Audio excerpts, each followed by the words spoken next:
Bonjour à tous et bienvenue dans le JT du 14 juin 2021.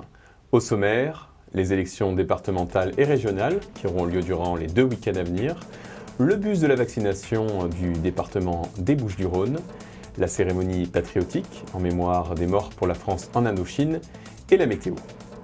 Les élections départementales et régionales auront lieu les 20 et 27 juin prochains. À quelques jours du scrutin, la mairie de Bouc-Bel-Air en est au dernier préparatif. Sachant que l'organisation de ce double scrutin s'avère un vrai défi avec les restrictions sanitaires, de plus, qui dit 2 élections dit 2 bureaux de vote bien distincts et donc la multiplication du nombre de personnes nécessaires à leur gestion. Et alors que la campagne de vaccination contre le Covid-19 progresse, le spectre d'une désertion des électeurs ne disparaît pas pour autant à une semaine du double scrutin.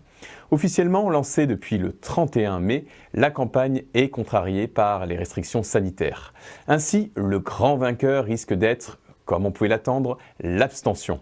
Faute au déconfinement qui pousse les Français à privilégier des activités de loisirs après en avoir été privés, faute aussi à leur connaissance approximative des compétences du conseil départemental et du conseil régional, comme vous allez pouvoir le voir dans ce reportage. À quoi sert un département ? Gérer tout ce qui est école, ah non c'est la région, gérer tout ce qui est, je dirais l'école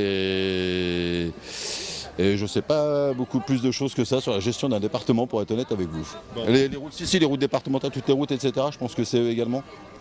Puis voilà, après le reste, peut-être la gestion des déchets également, ce genre de choses. Un département ? Ouais. Oula, pour on va dire, localiser un endroit, quoi, pour pouvoir départager des villes, je sais pas. En fait, vous savez ou... Je sais pas. C'est un découpage qui date de Napoléon, alors c'est pas nouveau. Hein. Et donc un département, c'est logiquement près des gens, chose qu'on pourrait des fois se poser la question. À quoi sert la région ? À quoi sert la région ? Alors la région sert à coiffer, à mon avis, tout ce qui est département, des mairies, etc. Et j'en suis même très favorable. Par contre, ce que j'ai suggéré, moi, c'est la suppression des départements en donnant beaucoup plus de pouvoir aux maires des communes, parce que c'est le citoyen le plus proche des citoyens. Oulala, c'est une très bonne question, simple et compliquée à la fois. Une région, c'est un morceau de France, donc je suppose que les élections régionales, ça servirait à se préoccuper des problématiques locales. Au niveau régional, je sais que c'est pour les transports, c'est pour les lycées. Donc, et après, ça permet de décentraliser un petit peu tout ce qui est étatique, quoi. J'ai fait mon choix parce que c'est des personnes que j'ai confiance en eux et il n'y a aucune raison, voilà. Pour moi, personnellement, voilà, aucun problème. Oui. De toute façon, je vais vous dire, depuis l'âge de ma majorité, je vote. Très important. Je ne me suis pas du tout intéressé au jour d'aujourd'hui, donc on verra ça dans la semaine. Vous allez voter ? Certainement, oui. C'est important de voter ? Oui, parce que c'est un acte citoyen. Voilà, tout simplement. Donc pour qui je vais voter au jour d'aujourd'hui, je suis incapable de vous le dire. Ces élections sont un petit peu, essentiellement, l'antichambre des présidentielles, en fait. Voilà, c'est une espèce de round d'essai pour les présidentielles. Et cette année, je ne pourrais pas voter puisque je viens d'arriver sur Bouc-Bel-Air et donc du coup, je ne vote pas cette année. Je ne me suis pas inscrit sur la liste électorale. J'étais inscrit encore sur une autre région. A priori, j'irai voter. Ça devrait être obligatoire, à mon avis. Et puis, pour qui ? J'ai des idées plus précises que d'autres. Parce que j'ai des convictions depuis des années sur des partis que je suis, donc c'est sur ça que j'ai fondé ma décision. Hein ? C'est plus un côté national après. Voilà. Hein ? Je sais ce que je ne veux pas voir arriver, en fait. Ouais. Voilà. Donc je voterai de façon je ferai en sorte de ne pas voir arriver ce que je ne veux pas voir arriver. Je suis pas quelqu'un qui vote. Voilà. Ça s'explique comment ? C'est un choix, et puis j'ai jamais voté. Et voilà, je ne vote pas. Je pense qu'au niveau des petits villages comme ici ou d'autres autour de chez nous, je pense que c'est plus une personne qu'un parti, parce que je pense que dans ces coins-là, les gens voient la personne, discutent avec la personne, échangent et se disent bon, ben, de toute façon ce sont des bonnes personnes, mais après chacun aura un a priori sur chaque élu, on va dire. Et du coup, je pense que c'est plus à la personne qu'au parti, quoi, vraiment. On l'a vu, la population connaît mal les compétences respectives des collectivités territoriales. On va donc faire une petite piqûre de rappel avec vous, Dorian. Bonjour. Bonjour. Alors pour bien comprendre l'utilité des régions et des départements, il faut s'intéresser tout d'abord aux communes qui ont une compétence très large. En effet, Bernard, les communes bénéficient de la clause de compétence générale qui leur permet d'agir dans un très grand nombre de domaines, et notamment ses principales compétences, l'urbanisme, le logement, l'environnement, la gestion des écoles maternelles et élémentaires. Les communes transfèrent ou partagent aussi de plus en plus de compétences avec ce que l'on appelle les EPCI, établissements publics de coopération intercommunale. Donc les communautés de communes, les communautés d'agglomération, les communautés urbaines, les métropoles. Il faut bien insister sur le fait que ces structures ne sont pas des collectivités territoriales, mais des structures qui permettent aux communes de mutualiser des compétences. Effectivement, Bernard, car ce qui fait de la commune, du département ou de la région des collectivités territoriales, c'est avant tout leur autonomie par rapport à l'État, mais aussi entre elles. Donc on l'a bien compris, il n'y a pas de hiérarchie entre collectivités territoriales, mais des compétences distinctes. Alors justement, Dorian, quelles sont ces compétences? On va commencer par les départements que la population connaît peu, et pourtant leur soutien financier dans les communes est non négligeable. Tout à fait. Les routes, les bâtiments publics sont très largement financés par le département dans les communes. Mais pas seulement. Le département a bien d'autres compétences que l'aide aux communes. Ils exercent aussi leurs compétences dans les domaines suivants: l'action sociale, c'est-à-dire enfance, personnes handicapées, personnes âgées, revenus de solidarité active, les infrastructures, ports, aérodromes, routes départementales et la gestion des collèges. Alors, les régions sont aussi des acteurs majeurs dans notre quotidien, notamment en cette période de crise sanitaire qui fragilise le secteur économique. Oui, les régions sont les acteurs majeurs de la vie économique. Le développement économique est l'une de ses compétences principales, mais les régions agissent aussi sur l'aménagement du territoire, les transports non urbains, la gestion des lycées ou encore la formation professionnelle. Alors, on le voit dans ce schéma, les trois collectivités se partagent aussi des compétences. Les trois niveaux de collectivités se partagent les compétences dans leurs domaines respectifs: du sport, du tourisme, de la culture, de la promotion des langues régionales ou encore l'éducation populaire. Merci Dorian pour cet éclairage. Je vous en prie. Alors voici un exemple concret d'une initiative que peut avoir un département, le bus de la vaccination. C'est ainsi que l'a dénommé le Conseil départemental des Bouches-du-Rhône pour vacciner la population au plus près de leur lieu d'habitation. Il était à Bouc-Bel-Air le 9 juin dernier et sera de retour le 13 juillet pour la seconde dose. On découvre le dispositif en images.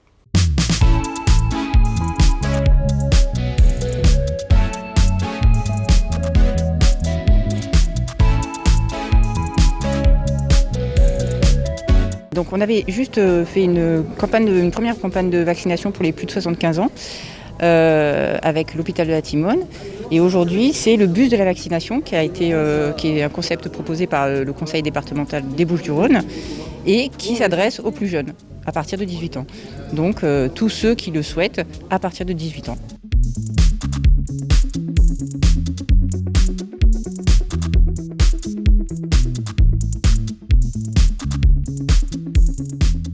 Nous vérifions pour la vaccination si c'est la première injection ou la deuxième. Ensuite, nous enregistrons donc les coordonnées, etc. Et nous sortons l'attestation. On les fait patienter quand même un quart d'heure, voire 30 minutes selon les cas. Et ensuite, on leur donne l'attestation. Et ils peuvent partir avec pour la deuxième injection. La deuxième injection se fera aux mêmes horaires. Donc on leur donne la date également.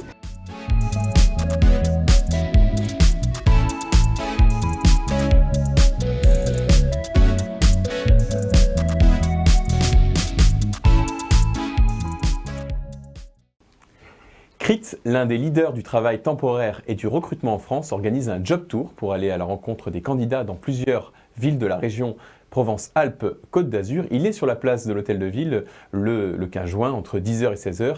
Explication avec Olivier Doniquian. Le CRIT Job Tour, c'est un partenariat avec CRIT Intérim afin de proposer des emplois divers en tant que préparateur de commandes, hôtellerie, restauration, mise sous pli à tous les bouquins. Alors bien sûr, c'est une opération qui est censée se reproduire car la volonté de Monsieur le maire a été de mettre à disposition un maximum d'offres d'emploi à tous les habitants de Bouc-Bel-Air en recherche d'emploi. Le 8 juin 1980, la dépouille du soldat inconnu d'Indochine a été transférée à la nécropole nationale de Notre-Dame de Lorette. C'est cette date qui a été retenue pour rendre hommage chaque année aux morts pour la France en Indochine. À Bouc-Bel-Air, la cérémonie présidée par Corinne Lemeu s'est déroulée à la salle devant la stèle érigée à la mémoire des combattants de ce conflit.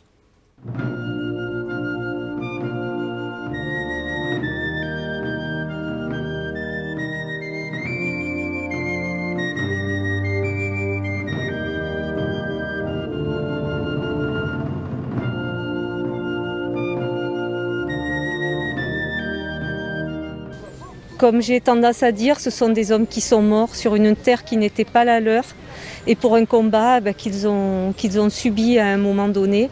Donc oui, c'est triste parce que quand on entend cette histoire, on sent bien qu'il y a eu énormément de morts parce que ces soldats-là ont été démunis, mais toujours se sont battus pour la paix, pour l'amour de leur patrie. Et ça, je pense que c'est très très important, l'amour de sa patrie.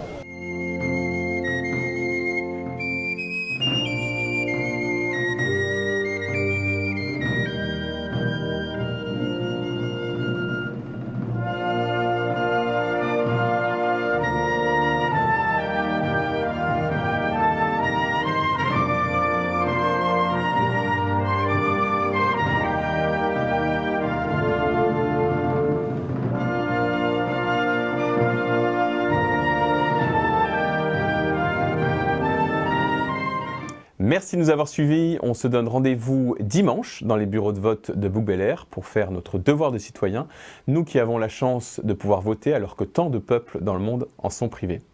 Tout de suite, c'est la météo de Sophie.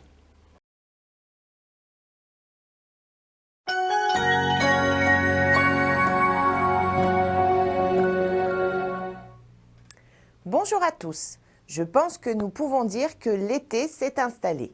Il a fait très chaud et je pense que cette semaine sera également placée sous le signe de la chaleur. On découvre tout de suite ensemble ce que nous réserve la météo de cette semaine. Demain, mardi, le soleil brillera de 1000 feux sur notre commune. Il y a peu de vent, donc on aura vite la sensation d'étouffer. Les températures sont hautes. On démarre avec 19 degrés le matin et le thermomètre atteindra 33 l'après-midi. Nous fêterons les Germaines, un prénom très populaire au milieu du 19e siècle qui a plutôt tendance à disparaître aujourd'hui. Son dicton, lui, ne s'est pas éteint et nous annonce la tendance de cette semaine puisque soleil à la Sainte Germaine, beau temps pour toute la semaine. Mercredi, pas de changement, le soleil continue de briller. Côté température, on grimpe encore avec 21 degrés le matin et 35 degrés pour l'après-midi. Un prénom peu courant est à fêter ce mercredi, François Régis. Il n'a pas connu de pic de popularité au fil des années. Il a tout de même son dicton, s'il pleut à la Saint-François-Régis, le vin diminue jusqu'à la lie. Amis viticulteurs, vous n'avez aucun risque à avoir cette année. Jeudi, le soleil reste présent, mais quelques nuages viendront le cacher de temps à autre. Les températures, elles, restent inchangées, 21 degrés pour la matinée et 33 degrés pour l'après-midi. C'est Hervé qui sera à l'honneur ce jeudi, un prénom celte qui a connu sa gloire dans les années 60 et 70. Il devient plutôt rare aujourd'hui, mais sachez que soleil à la Saint-Hervé fait présager d'un bel été. Vendredi, le soleil revient sans nuages cette fois-ci. On risque d'avoir un peu de vent, mais ce sera un vent du sud, donc il ne va pas trop nous rafraîchir. On gardera des températures chaudes avec 21 degrés le matin et 33 degrés l'après-midi. C'est un prénom qui a complètement disparu depuis 1939 que nous fêterons ce jour. Saint Léonce. Son dicton, lui, n'a pas disparu. Pluie de Saint Léonce, pour 30 jours s'annonce. Pas de pluie prévue, ça tombe bien. Notre week-end, eh bien, il sera à l'image de cette semaine, ensoleillé et chaud. Pas de surprise non plus côté température, elles resteront comprises entre 21 et 34 degrés. Dimanche, ce sera la fête des pères. Une belle journée à prévoir pour tous les papas. J'en profite déjà pour embrasser le mien et nous aurons une pensée pour les papas partis trop tôt. N'oubliez pas de boire régulièrement de l'eau, le corps en a besoin pour supporter ces chaleurs. Bonne semaine à tous et à lundi prochain.